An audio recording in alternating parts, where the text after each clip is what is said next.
করে। ওই যাবে, নকল টাকাগুলো সব ব্যাগের ভিতরে আছে না? হ বস, সব কিছু কমপ্লিট করা আছে। আচ্ছা যা, তাইলে ব্যাগটা ওই দোকানে রাইখাই গা।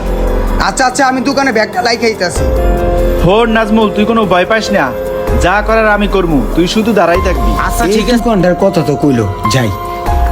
ভাই একটু ব্যাগটা রাখেন না, আমি একটু ওয়াশরুমে যাবো, ওয়াশরুমে আবার আইসা ব্যাগটা আবার লইয়া যাবো। হ্যাঁ আচ্ছা আচ্ছা ঠিক আছে ভাই, রাখতাছি ব্যাগটা। বুঝবি একটু পরে, আমার কাজ সাকসেস পলাই ইনতে আগে। স্যার আহেন স্যার, স্যার এই যে এই দোকানটা স্যার। ভাই আমরা ইনকাম ট্যাক্স অফিস থেকে আসছি, আপনার দোকানে নাকি অবৈধ জাল টাকা আছে।